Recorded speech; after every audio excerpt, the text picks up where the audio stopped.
pastor na dito sa Adventist. Talagang kilala din ito. Takutin mo lang sa mundo yun. Pastor. Wise na. Sabi namin na, sir, yung guardia natin, may naglalaro daw sa basketball natin gabi. Hindi, nagtawag sa radyo, sir.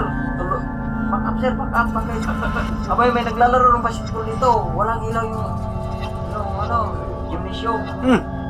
Sa YC, sir. Sa UP? Dito sa PNPA, PNPA. Galing YC, sir, na atin. Sa atin sa laro. Lalo na yan, yung kasama natin. Lalo sa rin, sabi niya, iwanan ko na itong course, sir. Dito. Ay, mamangha ka naman talaga sa kitchen yung mga crossover na. Ay, sapatos. Pagpunta namin, tahimik naman.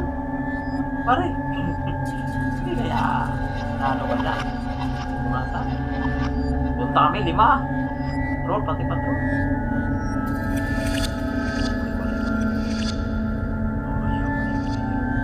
Akasya.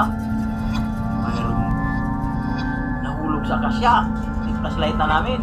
Nagtakbuhan din yung mga kasama yung gwardiya, sir. Kabayo na sa taas ng bubong. Kabayo. Di harangan namin. Niradyo namin si YC, sir. May kabayo daw dito. YC na yun. Antayin nyo ako. Ako lang kasi, pastor siya eh. Antayin nyo ako. Ako ang bibigit dyan. Sige, antayin nyo. Sir, papunta dyan sa posto. Harangan mo. Sabi niya, hindi ito kabayo. Tao to na, no? Nakita niya yung tao talaga na, no? Yung ulo? Oo, dumaan. Sabi, hindi ito kayo. Tao to. Abay, pagkaano nataranta siya kasi natakbo naman yung pagtalikod. Kabayo naman talaga. Sabi, tao naman yung nakita ko pagkakita. Bakit balang?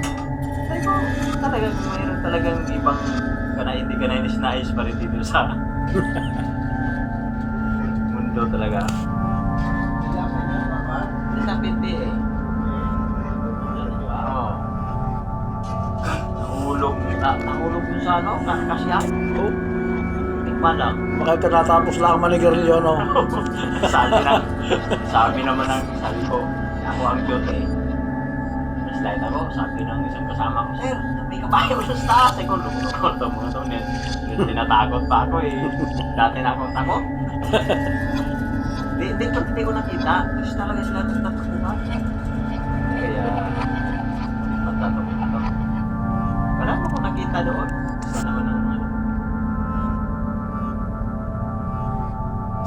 wala mo nakita na nagpinto lang ito. Pero minsan hinapon ko yung mga yun.